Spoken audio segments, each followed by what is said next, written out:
Good morning guys. मैं आप सभी का आपके अपने यूट्यूब चैनल SKNP बोर्ड पर स्वागत करता हूं। तो लास्ट क्लास में हमने ज्योमेट्री स्टार्ट की थी, ठीक है। वो पार्ट 1 था आपका। यदि वो आपने नहीं देखा है तो उसकी जो लिंक है हम डिस्क्रिप्शन में प्रोवाइड की है, तो वहां जाकर आप देख सकते हो। उसमें हमने बेसिक चीज़ों के बारे में पढ़ा था। हमने पढ़ा था पॉइंट क्या होता है, फिर उसके बाद में लाइन क्या होता है, रेखाखंड क्या होता है, ठीक है, ये सारी चीज़ें। उसके बाद हमने कोण पढ़ा था, ठीक है। और फिर लाइन पढ़ी थी, कैसी लाइन होती है, समांतर रेखाएं होती है, प्रतिच्छेदी रेखाएं होती है। तो ये सारी चीजें बेसिक इंफॉर्मेशन हमने पढ़ी थी, ठीक है। तो हम उससे आगे बढ़ते हैं। हम नेक्स्ट हमारा इसमें हम पढ़ेंगे आसन्न कोण। क्या हम पढ़ने वाले हैं?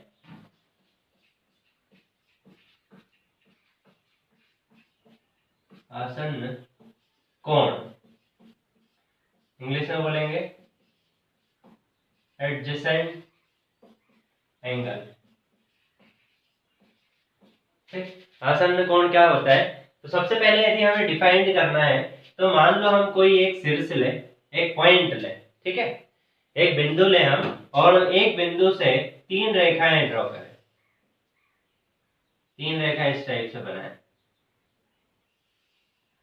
ठीक है। अब वो कैसे भी हो सकती है, ऐसा जरूरी नहीं कि वो 90 डिग्री का ही होगा। वो 90 डिग्री से ज्यादा का भी हो सकता है, कम का भी हो सकता है। लेकिन हम एक कोई बिंदु लें और उस बिंदु से तीन रेखाएं खींचे, और तीन रेखाओं में यहाँ पर दो कोण बने। तीन रेखाओं से कितने कोण बने? एक। तो जो इस बिंदु से हम तीन रेखाएं खींचते हैं उसको हम बोलते हैं शीर्ष, ठीक है। और ये जो रेखाएं रहती है इसको हम बोलते हैं भुजा। अब आसन्न कोण की डेफिनेशन क्या है? आसन्न कोण की डेफिनेशन ये है कि एक वर्टेक्स, ये जो शीर्ष है, शीर्ष को क्या बोलेंगे हम? वर्टेक्स। और भुजा को क्या बोलेंगे? साइड। तो ये जो शीर्ष है वर्टेक्स, इसको बोलेंगे हम साइड। ये जो शीर्ष है, इससे जो तीन रेखाएं जा रही है, तो यहाँ पर बोला गया है कि जो शीर्ष है वो कॉमन होना चाहिए, ठीक है। शीर्ष कॉमन होना चाहिए और उसके दो कोण होना चाहिए। मान लो ये हम मान ले θ1, और ये क्या मान ले हम? θ2। तो एक शीर्ष होना चाहिए, शीर्ष से तीन रेखाएं होना चाहिए, या फिर हम बोल दें कि तीन भुजाएं होना चाहिए। और तीन भुजा में यदि दो कोण बन रहे हैं तो एक भुजा क्या होगी? कॉमन। तो यहाँ पर ये जो भुजा है ये क्या है? कॉमन, ठीक है। θ1 में भी कॉमन है और θ2 में भी कॉमन है। यहाँ पर एक कोण θ2 है, θ1 ऐसे बन रहा है ये वाला, तो इसमें ये यहाँ पर आ गई। फिर θ2 ऐसे बन रहा है, तो इसमें भी क्या है? दोनों में क्या है? कॉमन।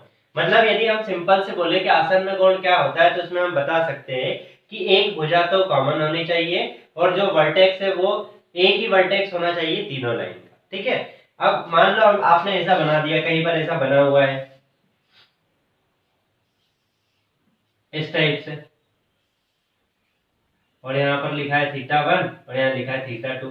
अब आपसे पूछा गया कि ये आसन्न कोण है या नहीं है, तो हम इसको बताएंगे कि ये आसन्न कोण नहीं है। क्यों नहीं है? यहाँ पर आप देखोगे तो एक कॉमन भुजा तो ये वाली आपको दिख रही होगी, ये तो कॉमन है, ठीक है। लेकिन यहाँ पर जो वर्टेक्स है वो अलग अलग है। एक तो यहाँ पर वर्टेक्स आ रहा है, ठीक है, शीर्ष, और एक यहाँ पर शीर्ष आ रहा है। दो शीर्ष आ रहा है आपके, दो वर्टेक्स आ रहे हैं। तो यहाँ पर हमने बोला था कि शीर्ष एक ही होना चाहिए, तो यहाँ पर शीर्ष दो अलग अलग है, तो ये आसन्न कोण नहीं होंगे, ठीक है। और ये ऐसा आसन्न कोण इसी टाइप से होंगे।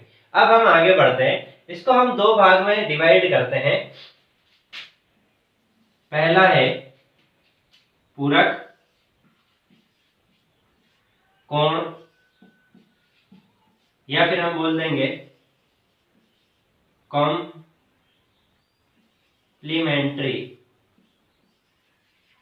एंगल, और दूसरा संपूरक कोण, इसको बोलते हैं हम सप्लीमेंट्री एंगल, ठीक। यहाँ पर हम पढ़ रहे हैं पूरक कोण, और दूसरा पढ़ रहे हैं हम संपूरक कोण। अब यहाँ पर हम देखें तो पूरक कोण मतलब क्या?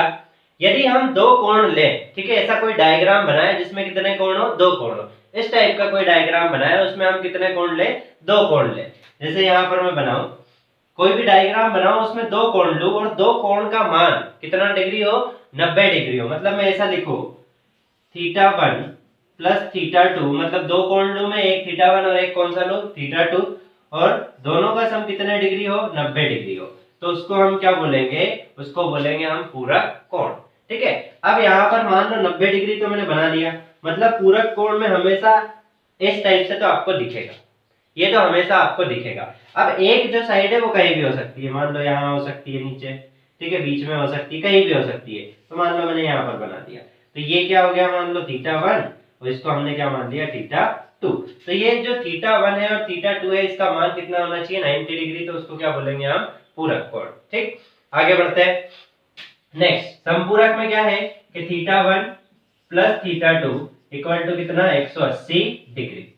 इसमें दोनों का मान कितना होना चाहिए, 180 डिग्री, समपूरक की बात करें हम तो। और देखिए हमेशा पूरी ज्योमेट्री में हम डिफरेंस से पढ़ेंगे कि दो चीजें हैं, तीन चीजें हैं, तो उनमें अंतर क्या है, क्योंकि यदि आपको अंतर याद रहे, अंतर पता है, तो आपको याद रखने में ज्यादा प्रॉब्लम नहीं होती है। ठीक है, अब यहाँ पर theta one plus theta two equal to कितना होना चाहिए, 180। अब 180 होना चाहिए, मतलब एक तो क्या आएगी, सीधी रेखा, 180 डिग्री मतलब क्या, एक सीधी रेखा। अब यहाँ पर मान लो मैं कोई पॉइंट मान लूं, कुछ भी एक्स वाई जेड, एक्स मान लिया मानो मैं, अब मैं कोई एक लाइन ड्रॉ करूं, यहाँ पर मान लो ऐसे ड्रॉ कर देता हूँ, ये वाला। ठीक है, तो ये मान लेते हैं हम थीटा वन, और ये क्या मान लेते हैं, थीटा टू, तो इनका मान कितना होगा, 180 डिग्री। देखिए यहाँ पर याद रखने में भी बिल्कुल सिंपल है, पूरक। ठीक है, तो पूरक किससे स्टार्ट हो रहा है, सी से, या फिर आप यहाँ पर देखो स से क्या होता है, एस, स से क्या होता है, एस, तो एस से क्या हो जाएगा, सप्लीमेंट्री एंगल। एक याद है आपको तो दूसरा आपको याद रखने में कोई दिक्कत नहीं आएगी। समपूरक लिखा है तो स मतलब एस से डिनोट करते हैं हम, तो एस मतलब क्या, सप्लीमेंट्री एंगल। ठीक है, इंग्लिश में याद रखना हो तो इस टाइप से आप याद रख सकते हो। ये हो गया हमारा बेसिक इंफॉर्मेशन कंप्लीट हो गया है। अब हम आते हैं क्वेश्चन पर। अब देखिए सबसे पहले हम क्या करते हैं, सबसे सिंपल क्वेश्चन लेने की कोशिश करते हैं। मैं दोनों के टाइप बताऊंगा, समपूरक कोण का भी और पूरक कोण का भी, दोनों के सिंपल। सबसे सिंपल क्वेश्चन वो क्या पूछ सकता है, कोई आपको देगा, कोई मान दे देगा, मान लो वो लिख कर दे देगा 64 डिग्री का पूरक क्या होगा, या फिर ज्ञात कीजिए। सबसे सिंपल क्वेश्चन क्या हो सकता है, यही हो सकता है, वो कोई एंगल दे देगा। ठीक है, यहाँ पर कुछ भी वैल्यू दे सकता है वो एंगल की, ऐसी वैल्यू देगा जो 90 डिग्री से क्या होगी, कम होगी, क्योंकि पूरक कोण मतलब theta one plus theta two equal to कितना डिग्री, 90 डिग्री। तो यहाँ पर वो कोई भी वैल्यू दे सकता है। ठीक है, 60 45 30 कुछ भी दे सकता है वो, और उसमें पूछेगा 60, जैसे यहाँ पर है 64 डिग्री का पूरक ज्ञात कीजिए। अब पूरक ज्ञात कीजिए मतलब कि यहाँ पर आपको पूरक कोण का कॉन्सेप्ट यूज करना है। ठीक है, तो पूरक कोण क्या होता है कि theta one plus theta two equal to कितना होता है, 90 डिग्री। अब एक कोण आपको कितना दिया है, 64 डिग्री। टोटल कोण कितने डिग्री का होता है, 90 डिग्री का, यहाँ से हमने देखा है। ठीक है, तो यहाँ से मैं मान सकता हूँ, जैसे मैं लिखता हूँ theta one plus theta two equal to कितना डिग्री, 90 डिग्री। अब आपको एक कोण कितना दिया, 64, दूसरा कोण आपको निकालना है, तो कहीं से भी आप मान लो, आप थीटा वन मान लो, ये क्या दिया है आपको थीटा वन इक्वल टू कितना, 64 डिग्री। तो मैं थीटा वन की जगह वैल्यू पुट कर देता हूँ, theta one plus theta to, ये 64 डिग्री पुट कर दिया मैंने, इक्वल टू 90 डिग्री। सॉल्व कर लेते, थीटा टू इक्वल टू, आपने देखिए 90 माइनस 64। ठीक है, अब 90 माइनस 64 करना है, ऐसा नहीं कि पेन कॉपी में लिख रहे हैं 90 माइनस 64। कैसे करेंगे, सिंपल कर लो, पहले 90 में से 60 घटा, कितने बचे, 30 बचे। फिर 30 में से कितने माइनस करो, 4, क्योंकि 64 है तो 4 माइनस कर दो 30 में से, तो कितने बचे, 26, तो कितना आ जाएगा, 26 डिग्री। ठीक, माइनस करना आपको सीखना है, क्योंकि ये भी कैलकुलेशन नहीं करना है आपको, ये जो 3 स्टेप मैंने बताई है ये भी आपको नहीं करना है। ये क्या है, दिमाग में आपको सेट करना है कि हमें 90 डिग्री का कोण दिया है, एक हमने थीटा वन 64 मान लिया, तो 90 में से हम घटा देंगे। मतलब पहली, दूसरी और तीसरी स्टेप आपको दिमाग में कर लेनी है, और चौथी भी कुछ नहीं करना है, बस 90 में से 64 माइनस कर देना है। मतलब ये जो काम है टोटल, ये 1 मिनट से कम टाइम लेगा, 1 मिनट से कम टाइम लेना चाहिए इस क्वेश्चन को करने में। नेक्स्ट, एसआई को किससे पूछ सकता है, समपूरक से। जैसे उसने पूरक से पूछा, कोई एंगल दे दिया और उसका पूछा कि पूरक ज्ञात कीजिए, ऐसा ही यहां पर वो कोई एंगल दे देगा कि 102 डिग्री का सम पूरक ज्ञात कीजिए। ठीक है, कोई वैल्यू दे देगा और उसमें पूछेगा कि 102 डिग्री का समपूरक ज्ञात कीजिए। यहाँ पर वैल्यू कुछ भी हो सकती है, मैं सिर्फ आपको दो क्वेश्चन बता रहा हूँ। ठीक है, हम टाइप ऑफ क्वेश्चन करेंगे, मतलब हम ये देखेंगे कि पॉसिबिलिटी क्या क्या हो सकती है क्वेश्चन की, क्योंकि एक क्वेश्चन के 10 क्वेश्चन करने का सेंस नहीं है। यहाँ पर सेंस तब है जब आप 10 टाइप के अलग अलग क्वेश्चन करो, क्योंकि 10 टाइप के अलग अलग क्वेश्चन करोगे तो अलग अलग कॉन्सेप्ट पता रहेंगे, तो हम टाइप ऑफ क्वेश्चन यहाँ पर करेंगे। तो यहाँ पर 102 डिग्री का पूरक, अब हमें पता है पूरक मतलब θ1 प्लस θ2 इक्वल टू कितना होता है 180 डिग्री। तो यहाँ पर मैं लिख लेता हूँ θ1 प्लस θ2 इक्वल टू 180 डिग्री। ठीक, अब मैं 102 को मान लेता हूँ θ1, तो θ1 बराबर मान लिया मैंने 102 डिग्री। तो यहाँ पर 102 प्लस θ2 इक्वल टू 180 डिग्री। तो यहाँ पर θ2 इक्वल टू 180 माइनस 102 डिग्री। ठीक है, अब माइनस करना है हमें, तो माइनस फिर बच्चों जैसे नहीं करना है, पहले हम क्या करेंगे 100 में से 100 घटा लेंगे, फिर कितने बचे तो 80 बचेंगे, फिर 80 में से कितने घटा लेंगे 2, तो कितने बचेंगे 78, मतलब θ2 इक्वल टू कितना डिग्री आ गया 78 डिग्री। ठीक है, तो यहाँ पर ये सिंपल टाइप के क्वेश्चन आपसे पूछे जा सकते हैं। अब नेक्स्ट क्वेश्चन की ओर आगे बढ़ते हैं। अब देखिए यहाँ पर हमने दो क्वेश्चन ले लिए हैं, एक है पूरक कोण का और दूसरा है समपूरक कोण का। ठीक है, हम डिफरेंस से क्वेश्चन कर रहे हैं दोनों साइड, एक साइड पूरक ले रहे हैं, दूसरे साइड समपूरक, क्योंकि आपको पता रहा है कि 3 टाइप के क्वेश्चन है, मतलब टोटल 6 टाइप के हो जाएंगे, एक के 3 टाइप, दूसरे के भी 3 टाइप, लेकिन टाइप क्या है सेम, तो आपको ज्यादा टेंशन लेने की बात नहीं है, थोड़ा सा आप समझ जाओगे तो आंसर आ जाएगा। दो पूरक कोणों के मापों का अंतर, ठीक है, और हमेशा जो है पूरक कोणों में अंतर ही दिया रहेगा, क्योंकि हमें पता है पूरक कोणों का सम कितना होता है 90 डिग्री। पूरक कोण मतलब θ1 प्लस θ2 ये क्या है सम है, तो पूरक कोणों का सम कितना है 90 डिग्री। तो हमेशा वो क्वेश्चन में यदि देगा तो आपको क्या देगा अंतर ही देगा, कभी सम नहीं दे सकता वो आपको। तो यहाँ पर दिया दो पूरक कोणों के मापों का अंतर कितना है 12 डिग्री। मतलब अभी क्या किया था हमने, अभी एक डायग्राम बनाया था इस टाइप से, ये तो हो गया आपका पूरक कोण, क्योंकि सम कितना डिग्री का होता है 90 डिग्री का, तो हम वैसे ही बनाएंगे। इसमें मैंने मान लो यहाँ पर कोई मान लिया थीटा, तो ये θ1 और ये मान लिया क्या मैंने θ2। तो पूरक कोणों के मापों का अंतर, मतलब इन दोनों का अंतर जो डिफरेंस है वो कितना दिया है 12 डिग्री। तो मतलब मैं इससे ये लिख सकता हूँ ऐसा कि θ2 माइनस θ1 इक्वल टू कितना डिग्री 12 डिग्री। ठीक, क्योंकि दोनों का अंतर दिया है। अब देखिए ऐसा आप बोल सकते हो कि सर θ1 को मैं बढ़ा ले सकता हूँ, तो आप कुछ भी लिख सकते हो, आप ऐसा भी लिख सकते हो θ1 माइनस θ2, या फिर आप लिख सकते हो θ2 माइनस θ1। यहाँ पर कुछ भी लेने से आप ये लोगे या फिर ये लोगे तो आपके आंसर पर कोई इफेक्ट नहीं पड़ेगा, आप कुछ भी ले सकते हो, वो वैल्यू ऐसी रहती है कि आप कुछ भी मानो उससे आंसर पर कोई इफेक्ट नहीं आएगा। अब यहाँ पर मैंने मान लिया कि θ2 माइनस θ1 इक्वल टू कितना हो गया 12 डिग्री। अब मुझे पता है कि पूरक कोणों के जो सम है उनका पूरक कोणों के सम कितना होता है, कितना 90 डिग्री होता है, अभी देखा था हमने। तो मैं उससे लिख सकता हूँ, यहाँ पर क्या लिख सकता हूँ, यहाँ पर लिख लेता हूँ मैं θ1 प्लस θ2 इक्वल टू कितना डिग्री होता है 90 डिग्री, ये हमें पता है पूरक कोण में। ठीक है, अब मैं इसको थोड़ा एडजस्ट कर लेता हूँ, क्या लिख सकता हूँ मैं θ2 प्लस θ1 इक्वल टू कितना डिग्री 90 डिग्री। ठीक है, ऐसा लिख सकता हूँ मैं, क्योंकि प्लस में तो आप आगे पीछे कुछ भी कर लो कोई दिक्कत नहीं है। तो यहाँ पर मैंने लिख लिया। अब देखिए मेरे पास दो इक्वेशन है और दो क्या है मेरे पास वेरिएबल है, तो मैं आराम से आंसर निकाल सकता हूँ जैसे एक्स वाई में होती है। कैसे होती है एक्स वाई में, मान लो यहाँ पर रहता है ऐसा x plus y equal to 10 और ऐसा रहता है 3x plus y equal to 20। तो आप सॉल्व कर लो इसको। वैसे ही यहाँ पर है, बस x और y की जगह क्या माना है θ1 और θ2, सिंपल है, सॉल्व कर लेंगे इसको, माइनस कर लेंगे।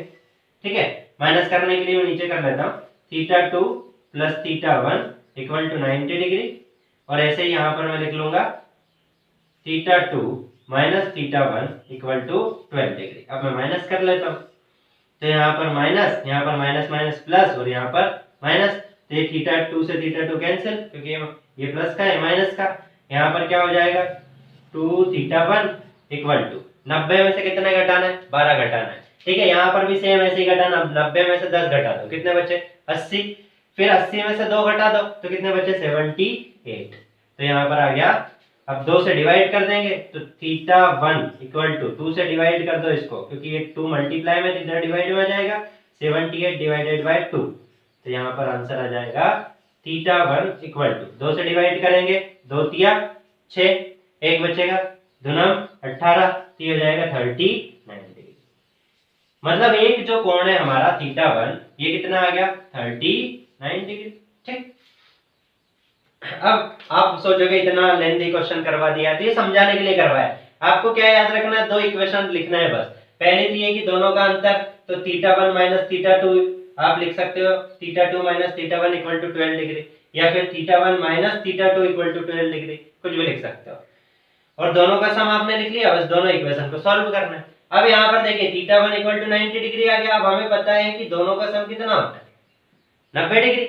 एक कितना आ गया 39, तो दूसरा क्या आएगा, दूसरा मतलब 90 में से उसको घटा देंगे तो दूसरा आ जाएगा। तो 90 में से घटाएंगे, 39 को घटाना है, 40 घटाओ, कितना घटा 40, क्योंकि 39 क्या है, अब माइनस करोगे दिक्कत आएगी, 40 माइनस कर दो, 90 में से 40 गए कितने बचे 50। अब उसमें एक जोड़ दो क्योंकि एक कम है, तो 50 में एक जोड़ देंगे तो ये हो जाएगा 51। ठीक है, ऐसा कैलकुलेशन आपको सीखना है क्योंकि ये आपको कॉम्पिटिटिव एग्जाम में बहुत ज्यादा काम में आता है। अब 39 ऐसी वैल्यू है जिसको माइनस करने में प्रॉब्लम होती है, तो हम 39 को माइनस नहीं करेंगे, हम 40 माइनस कर लेंगे। तो 90 में से 40 गए तो 50 बचे। अब एक हमने ज्यादा लिया था तो एक हम ज्यादा इसमें जोड़ लेंगे तो 51 हो जाएगा, दोनों को जोड़ो 90 आ रहा है आपका। ठीक, सिंपल। तो मतलब यहाँ पर हमने θ1 और θ2 फाइंड आउट कर लिया। तो ये किसके बारे में था, पूरक कोण के बारे में। सेम कहानी बिल्कुल यहाँ पर है, बस इसमें क्या किया है कि इसमें लैंग्वेज उसने बदल दी, जो उसकी भाषा है वो क्या कर दी चेंज। इसे बोला है दो संपूरक कोणों में बड़े कोण का मान, जो बड़ा कोण है उसका मान छोटे कोण के मान से कितना अधिक है 44 डिग्री अधिक है, ऐसा बोला गया। जो बड़ा कोण है उसका मान छोटे कोण से कितना डिग्री अधिक है 44 डिग्री। मतलब सिंपल ये बोल रहा है कि दोनों का अंतर कितना है 44। बड़े कोण का मान छोटे से इतना अधिक है, मतलब क्या बड़े माइनस छोटा, इस टाइप से हम करेंगे, उसको मैं लिखकर बता दूंगा। सबसे पहले हम देखते हैं संपूरक कोण। तो संपूरक कोण क्या होता है, तो संपूरक कोण का भी हमने डायग्राम बनाया। संपूरक कोण मतलब एक स्ट्रेट लाइन, ठीक है, वो हमने बना ली। उसके बाद में एक कोण, इसमें एक लाइन बना लेंगे हमेशा, तो यहाँ पर लिख लेंगे θ1 और यहाँ लिख लेंगे θ2। तो हम लिख सकते हैं θ1 प्लस θ2 इक्वल टू कितना है 180 डिग्री। ठीक, ये हमने लिख लिया। ये क्या है संपूरक कोण। अब देखिए यहाँ पर वो हमेशा अंतर ही देकर रखेगा। मैंने बोला था कि हमेशा आपको अंतर दिया होगा, क्यों, क्योंकि सम तो हमें पता है, सम क्या होता है 180, तो हमेशा अंतर देकर रखेगा। तो अंतर आपको यहाँ से देख लेना है कितना डिग्री आ रहा है 44। डायरेक्ट भी आप अंडरस्टूड कर सकते हो, ऐसा नहीं है कि आप नहीं कर सकते। आपको पता है सम आपको दिया रहता है, हमेशा आपको अंतर ही दिया रहेगा, इसकी गारंटी है। आपको सम नहीं दिया रह सकता कभी भी संपूरक कोण या पूरक कोण में, तो अंतर आप मान लो। डायरेक्ट हम यहाँ से भी लिख सकते हैं, क्या लिख सकते हैं हम θ1 माइनस θ2 इक्वल टू कितना डिग्री 44 डिग्री। मैंने अभी आपको बताया कि सम आपको कभी देकर नहीं रख सकता वो। अब इसको आप पढ़ो तो आपको समझ में आ जाएगा कि दो संपूरक कोणों में बड़े कोण का मान, बड़ा कोण है उसका मान छोटे कोण से 44 अधिक है। अब छोटे कोण से कितना अधिक है 44, क्योंकि इस साइड आप इसको ले जाओगे तो ये क्या आ जाएगा माइनस में। ठीक है, मैं इसको थोड़ा रफ करके आपको बता देता हूँ इस साइड में।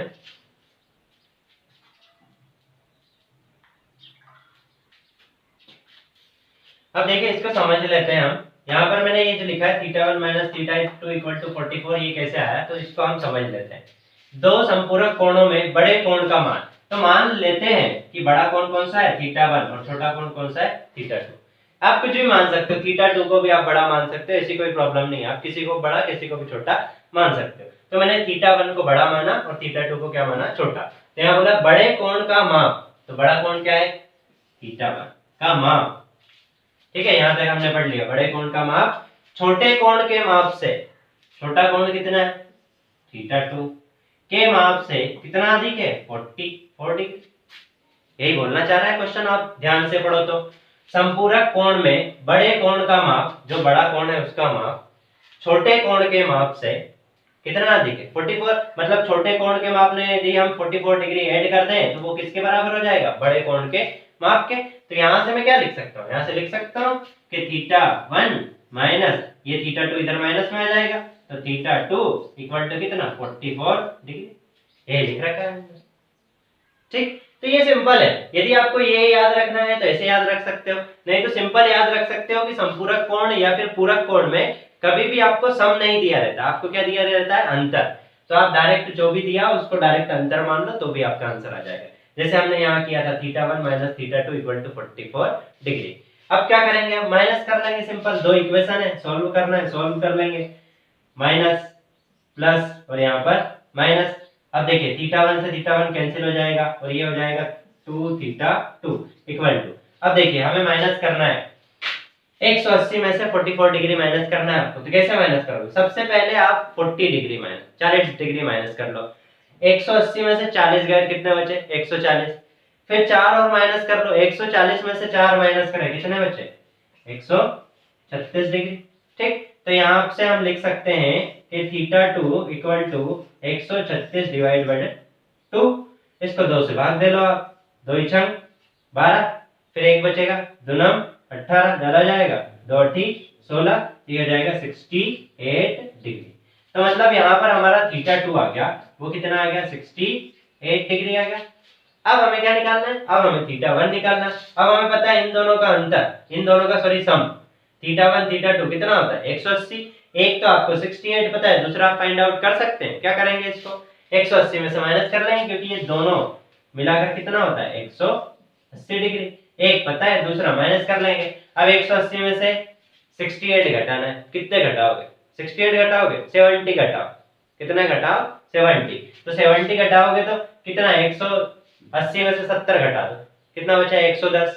अब 110 तो अपन ने कर लिया, लेकिन हमने यहाँ पर कितना ज्यादा लिया, 2, 68 था, हमने 70 लिया, मतलब 2 ज्यादा लिए, 2 ज्यादा लिए, 2 ऐड करने पड़ेंगे, मतलब ये हो जाएगा 112 डिग्री। ठीक, एक बार और बता देता हूं मैं, जैसे 180 है, 180 में से हमने क्या किया, 70 माइनस करे, 68 माइनस नहीं किया हमने, कितने माइनस किए, 70। अब हमारा कितना बचा, 110। लेकिन यहाँ 70 की जगह हमारे पास है क्या, 68। ये आपको माइंड में कैलकुलेशन करनी है, बोर्ड पर नहीं करनी है, ठीक है, तो मैं बता रहा हूँ सिंपल। 70 में से मैंने क्या करा, 70 लिया था, ये 2 ज्यादा लिया था इससे, तो 2 मैं इसमें ज्यादा ऐड कर दूंगा, +2 कर दूंगा, तो यहाँ जाएगा 1.2 डिग्री। ठीक, कैलकुलेशन आपको सीखना है। कैलकुलेशन यदि आपने सीख लिया तो क्वेश्चन देखिए समझने में और करने में जितना टाइम लगता है उससे कम टाइम कैलकुलेशन में लगता है। इसमें यही खासियत है, जितनी ज्योमेट्री है उसके क्वेश्चन में आपको करने में कम टाइम लगता है, लेकिन उसको समझने में आपको ज्यादा टाइम लगेगा। अब देखिए ये इसको मैं थोड़ा सा चेंज कर लेता हूँ, क्योंकि देखिए मैंने यहाँ पर θ1 को बड़ा माना था, लेकिन सॉरी θ1 यहाँ पर मेरा छोटा बना है और ये बड़ा बना है, तो मैं इसको ऐसे बना सकता हूँ। कैसे बना सकता हूँ, यहाँ पर बना लेता हूँ मैं, इस टाइप से बना दूंगा ऐसे। ठीक, ये हो जाएगा मेरा 68 डिग्री और ये क्या हो जाएगा मेरा 112 डिग्री। ठीक, मैंने आपको बोला था कि आप किसी को बड़ा छोटा मानो, कोई फर्क नहीं पड़ता, हमने माना है तो भी कोई फर्क नहीं पड़ेगा। ठीक, इतना सभी को समझ में आ गया। अब हम आगे बढ़ते हैं नेक्स्ट क्वेश्चन। अब देखिए नेक्स्ट क्वेश्चन हमने लिया है, दो पूरक कोणों का अनुपात 2:3 है, तो बड़े कोण का माप ज्ञात कीजिए। यहाँ पर दिया है कि दो पूरक कोणों का अनुपात। तो सबसे पहले तो हमें ये पता करना है कि पूरक कोण क्या होते हैं। तो पूरक कोण मतलब ऐसे कोण, दो कोण जिनका सम θ1 प्लस θ2 इक्वल टू कितना डिग्री हो, 90 डिग्री हो, ऐसा। सबसे पहले हम ये देखते हैं कि पूरक कोण मतलब ये होता है। ठीक है, जो भी टर्म दी है उसको पहले समझना जरूरी है। ज्योमेट्री यदि आपको पढ़ना है तो ज्योमेट्री में है कुछ नहीं, कैलकुलेशन आपका बिल्कुल सिंपल है, लेकिन आपको क्या है उस टर्म को समझना पड़ता है कि पूरक क्या है, समपूरक क्या है, आगे ट्रायंगल पढ़ेंगे तो उसमें तो वो चीजें समझना जरूरी है। तो पूरक जैसे ही हमने पढ़ा तो हमारे माइंड में आना चाहिए कि θ1 प्लस θ2 इक्वल टू 90 डिग्री। ये आ गया तो आपसे क्वेश्चन बन जाएगा, क्वेश्चन में कुछ भी नहीं है।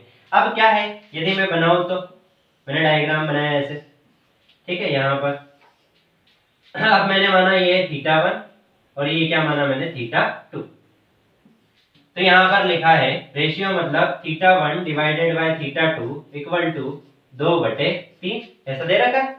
रेशियो का अनुपात का मतलब क्या है, यही दे रखा है आपको। अब ये दे रखा है तो रेशियो का मतलब क्या होता है, अनुपात का। ये आपने रेशियो और प्रोपोर्शन में पढ़ा होगा कि यदि मैं कोई क्वांटिटी का रेशियो निकालता हूँ, मान लो मैं लेता हूँ 15 बटे लेता हूँ मैं 20 और इसका मुझे रेशियो निकालना है, तो मैं क्या करूंगा, 15 को मैं क्या लिख सकता हूँ, 5 into 3। ऐसे ही मैं 20 को क्या लिख सकता हूँ, 5 into 4, ऐसे लिख सकता हूं मैं। अब अनुपात निकालना है तो मैं अनुपात क्या बताऊंगा, मैं बताऊंगा अनुपात 3:4, ऐसे बताऊंगा। क्यों बताया मैंने ऐसे, क्योंकि मैंने दोनों जगह से ऊपर से और नीचे से एक नंबर हटा दिया, वो नंबर क्या था 5 हटा दिया मैंने, ठीक है। अब ये 5 नंबर मैंने जो हटाया है, मतलब किसी भी चीज का अनुपात जब मैं निकालता हूं तो कोई नंबर में ऊपर से भी हटाता हूं और नीचे से भी, कोई एक फिक्स नंबर, ऐसा नंबर जो ऊपर से भी हटेगा और नीचे से भी। मतलब यदि ऊपर से मैं 5 हटा रहा हूं तो नीचे से भी कितना हटा रहा हूं 5। मतलब सिंपल सी बात है कि यहाँ पर भी जब मैंने रेशियो बनाया होगा, इन दोनों का जब रेशियो बना होगा तो कोई नंबर हटा होगा। अब वो नंबर को हम क्या मान लेते हैं x, उस नंबर को हम क्या मान लेते हैं x, और x का ऊपर भी गुणा कर देते हैं और नीचे भी। तो यहां से मैं लिख सकता हूं कि θ1 बराबर मैं लिख सकता हूं 2x और θ2 इक्वल टू मैं लिख सकता हूं 3x, ठीक। यहां पर मैंने θ1 क्या मान लिया 2x और θ2 इक्वल टू कितना मान लिया 3x, ठीक है। यहां से मैंने मान लिया। अब मैं सिंपल सी बात है, अब कुछ करना ही नहीं है मुझे, अब तो यहाँ वैल्यू रखना है, आंसर निकालना है, आंसर आ जाएगा। इसको मैं θ1 को क्या लिखा मैंने 2x प्लस θ2 को कितना लिखा 3x इक्वल टू कितना आ गया 90 डिग्री। दोनों ऐड कर लेंगे, 5x इक्वल टू कितना आ गया 90 डिग्री। x बराबर तो 90 डिवाइडेड बाय 5, 5 से डिवाइड कर दो, 5 एकम 5 पने 8 40, सही है। x बराबर कितना डिग्री 18 डिग्री। x बराबर कितना आ गया 18 डिग्री। अब आपसे क्या पूछा गया, आपसे पूछा गया बड़े कोण का माप ज्ञात कीजिए, बड़ा कोण हमें बताना है। तो आप बताओ कि 3x वाला बड़ा होगा या 2x वाला बड़ा होगा। सिंपल सी बात है, 3x वाला बड़ा होगा, मतलब 3x वाला निकालना है मुझे, तो मुझे निकालना है θ2 इक्वल टू क्या निकालना है मुझे 3x। तो 3 इंटू x कितना है 18 डिग्री, 18 का मल्टीप्लाई कर दो, 18 का 18 तो नहीं 34 और 18 3 54 डिग्री, ठीक है। तो ये जो बड़ा कोण है उसका मान कितना आ गया 54 डिग्री, यही आपसे पूछा गया था। यदि ये पूछता कि छोटे कोण का माप क्या होगा तो हम क्या निकालते 2x, तो x इंटू 2 कर देते तो 18 इंटू 2 18 इंटू 2 क्या आ गया 36। सिंपल क्वेश्चन है, बिल्कुल कुछ भी टफ नहीं है इसमें, आपको ये प्रोसेस करनी नहीं है। मतलब ये रेशियो आपको ऐसा नहीं है कि करना है, ये आपको माइंड में सोचना है कि इसको मैं लिख सकता हूँ 2x, इसको मैं लिख सकता हूँ 3x, इतना सोच लिया। अब मैं यहाँ ऐड कर लूंगा direct 2x plus 3x equal to 5x, तो x 5x इक्वल टू कितना आ जाएगा 90। मतलब आपको सिर्फ इतना सा कैलकुलेशन करना है, ये वाला, मतलब 90 भाग देना 5 से और बस आंसर निकालना है, ठीक। अब देखिए यहाँ पर जो x 18 आया है, तो यहाँ से हम इसको कैसे रिलेट कर सकते हैं। हम बोल सकते हैं कि यहाँ जब हमने रेशियो निकाला तो ऊपर से भी हमने 18 हटाया और नीचे से भी कितना हटाया 18 हटाया, ठीक। ऐसा हम बोल सकते हैं, इसको रिलेट करना हो तो ऐसे बोल सकते हैं, हम इसको डायरेक्ट आंसर निकाल सकते हैं ऐसे, ठीक। इतना सभी को समझ में आ गया। अब यहाँ पर हमारे एक और क्वेश्चन हम इसका ले लेते हैं, वो कौन सा है संपूरक कोण का। अब देखिए नेक्स्ट हमने ले लिया है दो संपूरक कोणों का अनुपात 2:3 है, तो बड़े कोण का मान ज्ञात कीजिए। सेम क्वेश्चन है, मैंने कुछ नहीं किया, मैंने यहाँ पर पूरक की जगह क्या लिख लिया संपूरक, चेंज हो गया पूरा क्वेश्चन, मैंने सिर्फ संपूरक लिखा है पूरक की जगह। तो यहाँ पर हम देख लेते हैं इसको, तो संपूरक कोण का सम कितना होता है हमें पता है θ1 प्लस θ2 इक्वल टू कितना होता है 180 डिग्री। अब मैं पूरा डिटेल में नहीं बताऊंगा, ठीक है, सिंपल बता दूंगा। तो यहाँ पर मैं ऐसा लिख सकता हूँ, एक लाइन बनाकर, मान लो मैंने θ1 माना और ये क्या माना θ2, ठीक है। तो θ1 कितना हो जाएगा, इन दोनों में से आप किसी को मान लीजिए, तो मैं मान लेता हूँ θ1 2x और θ2 इक्वल टू कितना हो गया 3x, ऐसा मैंने मान लिया। दोनों का सम कितना है 180 डिग्री, तो 3x plus 2x equal to कितना हो जाएगा 180 डिग्री। तो यहाँ से 5x इक्वल टू कितना 180 डिग्री। तो x बराबर 5 से डिवाइड कर देंगे हम, 5 से डिवाइड करेंगे 5 3 15 16 17 18 3 बचेगा, 5 30 36 डिग्री। x बराबर कितना आ गया 36। अब x बराबर 36 आ गया, तो हमें किस कोण का मान निकालना है बड़े कोण का। तो बड़ा कोण क्या होगा ये वाला, θ2 इक्वल टू कितना होगा 3x, x बराबर 36 इंटू 3, मल्टीप्लाई करोगे कितना आएगा, ये आ जाएगा आपका 108 डिग्री, ठीक। तो यहां से जो हमारा है ये पूरा आपका टॉपिक कंप्लीट हो गया। इसको सेम वैसे ही किया जैसा लास्ट क्वेश्चन था, बस इसमें क्या है, यहाँ संपूरक था तो θ1 प्लस θ2 इक्वल टू कितना लिया हमने 180 डिग्री, बाकी कुछ नहीं करना था, सेम क्वेश्चन है। ठीक है, तो इतना हमारा आज का पार्ट कंप्लीट हो जाता है। इसके आगे के हम नेक्स्ट क्लास में स्टार्ट करेंगे, उसमें हम लाइन और एंगल के बारे में थोड़ा डिटेल में पढ़ेंगे। ठीक है, पहले हम लाइन पढ़ेंगे कि लाइन क्या क्या होती है, जैसे समांतर रेखाएं होती है, प्रतिच्छेदी रेखाएं होती है, ठीक है, संपाती रेखाएं होती है, उनकी प्रॉपर्टी पढ़ेंगे, उन क्वेश्चन कैसे आते हैं वो हम पढ़ेंगे लास्ट क्लास में। ठीक है, ओके, थैंक यू गाइस। ज्यादा से ज्यादा लोगों को बताना है और आपको सब्सक्राइब करना है ताकि हमारे जितने भी लेटेस्ट वीडियो है वो आप तक आ सके। धन्यवाद।